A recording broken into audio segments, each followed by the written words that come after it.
Marie Kondo's The Life-Changing Magic of Tidying Up. The life-changing magic of tidying up isn't just a guide to decluttering. It's a bestseller that's changed lives in Japan, Europe, and the United States. The Wall Street Journal even called Marie Kondo's Shinto-inspired KonMari technique the cult of tidying up. Kondo explains in detail the many ways in which your living space affects all aspects of your life and how you can ensure that each item in it has powerful personal significance. By following her simple yet resonant advice, you can move closer to achieving your dreams. Who should read this? Anyone who dreads cleaning their house. Anyone interested in how their surroundings affect their lives. Anyone looking for tips on how to be a more effective organizer. Who wrote the book? Marie Kondo has spent more than half her life helping people transform their cluttered homes into tidy reflections of their ideal lives. Her professional services and courses are so popular in Japan that people wait 3 months just to get an appointment. Her books have sold over 2 million copies and been the subject of a TV movie. What's in it for me? Discover the secrets to tidying up your house and your life. What's the best way to tidy your house? How do you know when it's time to throw away that disco party jacket? What about the holiday postcards from grandma? Behind these housework chores are deeper questions that only someone who's devoted half her professional life to tidying can answer. Marie Kondo also spent 5 years as an attendant at a Shinto shrine, learning what's really important in our chaotic modern world.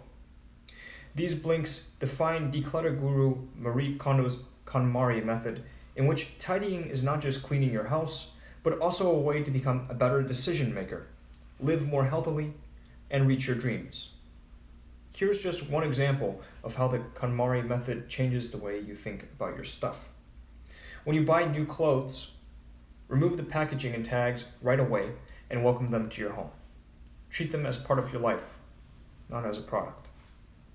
In these links, you'll find more on the KonMari method, including why tidying is like meditation, how to hang your clothes in a way that will make you feel lighter, and why you only have to tidy your house once in a lifetime. The first step to achieving your dream lifestyle is visualizing your dream life in your dream space. Before you can begin to tidy up, you first need a vision for your ideal life and your living space. Before reading further, take a moment to visualize what that would look like. For example, when one of the author's clients, a woman in her 20s, did this exercise, she confided that she wanted a more feminine lifestyle. So she visualized arriving home to find a room free of clutter, as tidy as a hotel suite, with a pink bedspread and an antique lamp. Before going to bed, she would take a relaxing bath and enjoy the scent of aromatic oils, listen to classical music while doing yoga and drinking herbal tea, and finally fall asleep feeling totally at ease and unhurried. Once you've figured out what you want in your life, you're in a position to start tidying and moving closer to your ideal life. A tidy environment is one where you can efficiently access the things you need and like, which is why it's so important to first understand what it is that you want. Your space should be filled with things that you truly love. Don't, for example, turn the clothes you don't like into your pajamas. Though it might feel pragmatic, it would be better for you to respect your belongings if they're going to reflect your vision. Take your books, for example. By ridding your space of books you don't read and keeping the ones you are truly passionate about, you become more passionate about reading. Don't be afraid to discard things. Even if you have to give away a dusty book that you really meant to read but just never found time for. These pangs of regret show you that the book is something you're truly interested in. Now is not the right time for the book, but you can always buy it again later. Order is dependent on the extremely personal values of how a person wants to be. A tidy home will improve both your body and mind. The purpose of tidying isn't just to keep things clean and organized. Rather, your goal is to create a space that improves your body and mind. To do this, you should organize your living space in a way that feels most natural to you. When you're sorting through your things, for instance, you're also evaluating their purpose and usefulness to you. Letting go of something that no longer serves a purpose and welcoming something new in its place can be deeply therapeutic. As you are sorting, focus on what you want to keep, not what you want to throw out. Arrange your belongings by category, closely examining each one with your eyes and hands. Ask yourself, does this make me happy? What is its purpose? For example, that loud jacket that was thrilling to buy but not to wear has already served its purpose and now only collects dust. Let it go with gratitude and move on. In this way, tidying ceases to be a cold, calculated process and instead both comes from and heightens your own awareness of self. This is where the power of tidying lies, much like meditation. Its lasting effects come from doing what feels right for your environment, your belongings, and ultimately, your well-being. In fact, you can picture tidying your living space as a means of detoxing your body and mind. By discarding and reorganizing your belongings, you will effectively get rid of all the dust that has settled over time, thus bringing fresh air into your house. Some clients noticed physical reactions that coincided with the process of tidying, as if their bodies and homes were expelling toxic materials together. For example, after cleaning her cupboard and shed for the first time in 10 years, one client had to rush to the bathroom immediately to expel diarrhea. The whole point in both discarding and keeping things is to be happy. Put your past in order and gain clarity about the future you want. Have you ever gone through your yearly spring clean only to find something which means the world to you, that you'd forgotten you still had? Tidying is more than just keeping a clean house.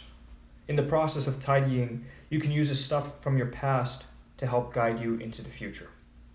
Keepsakes from your past should bring you joy when you look at them. It's worth keeping the ones that capture happy or exciting memories. When you begin the process of tidying, start with the easiest categories. For example, clothes, books, documents, miscellaneous items, etc. And end with your sentimental items.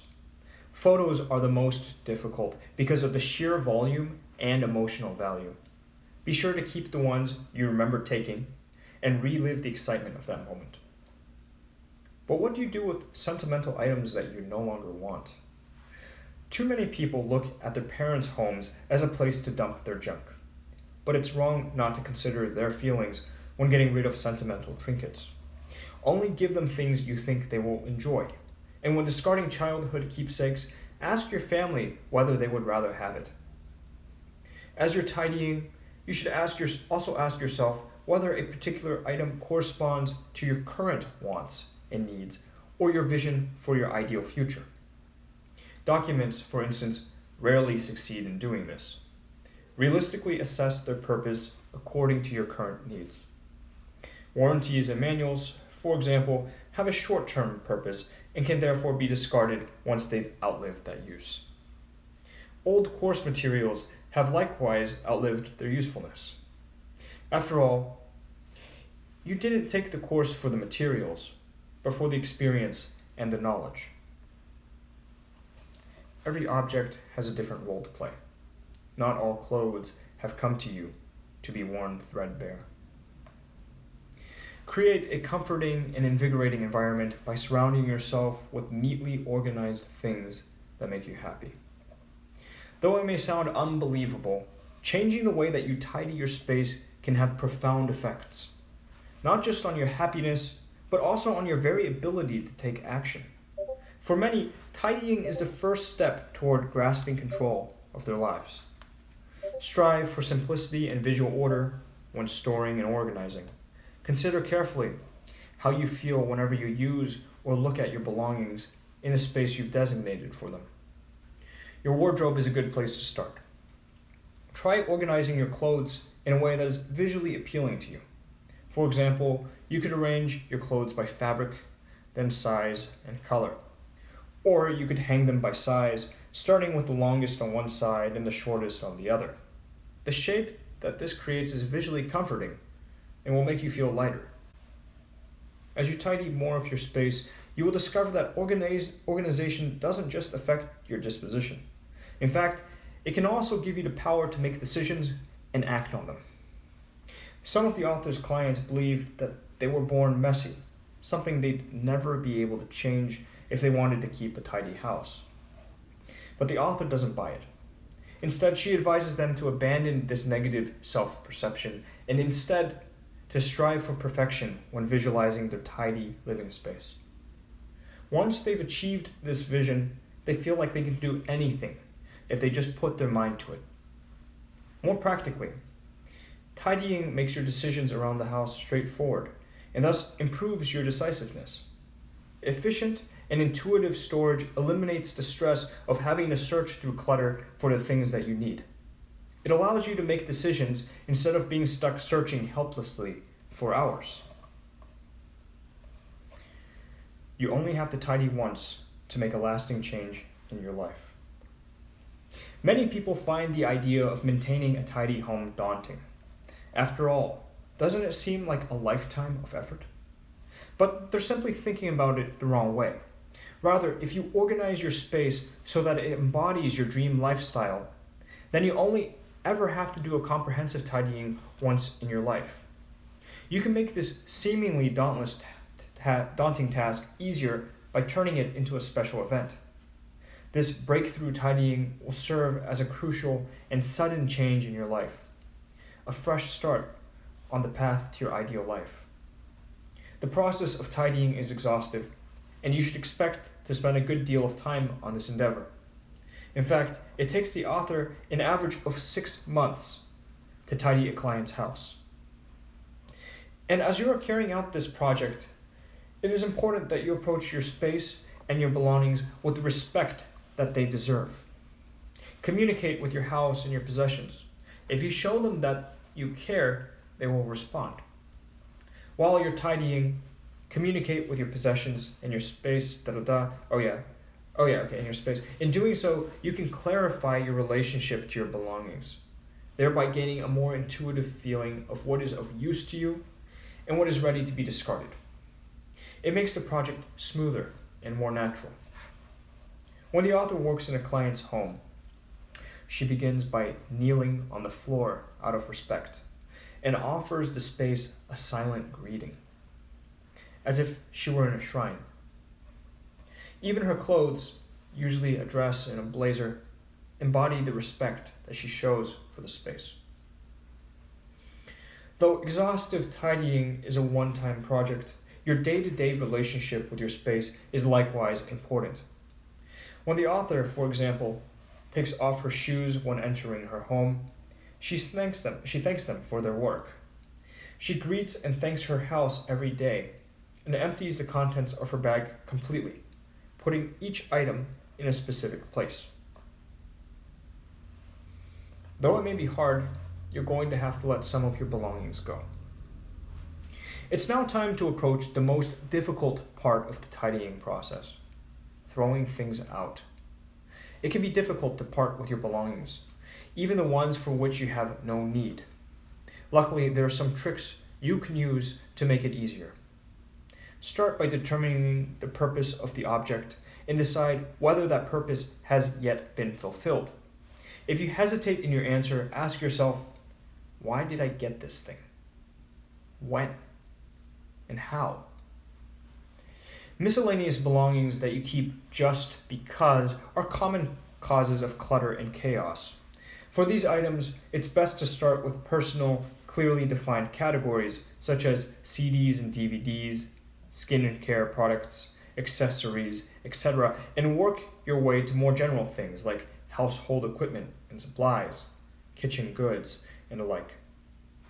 Be clear about the purpose of each item. and be willing to get rid of things that have outlived that purpose. For instance, the purpose of a novel you only half read was not to finish it, but rather to experience the story. If you haven't finished it, you probably won't. Be grateful for it and let it go. Sometimes intuition and reason will be at odds with one another, especially if you are emotionally attached to certain items. In these cases, consider carefully the ways in which this item contributes to your life. Does it make you happy when you see it? Do you even see it at all? If it has been stored away for a long time, chances are that it's less important to you than you think. Gifts and greeting cards also have a purpose. They are gestures from friends and loved ones to show you they care. But once this message has been conveyed, isn't it time to let them go? By cutting away the unnecessary, you'll be that much closer to creating your ideal space. The real problem is that we have far more than we need or want. Final summary. The key message in this book. Decluttering your life should be extremely simple. All you have to do is decide what you want to keep and discard what you don't. Everything that doesn't make you happy.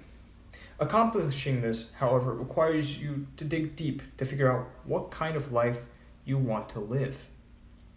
It's up to you to develop the kind of space that reflects your ideal future. Suggested further reading, The Happiness Project by Gretchen Rubin. What is happiness, and how can we bring more of it into our lives? Gretchen Rubin asked herself this question because although she fulfilled all the prerequisites for a happy life, that's an intact family, a good job, and enough money for a rainy day, she found herself frequently unhappy.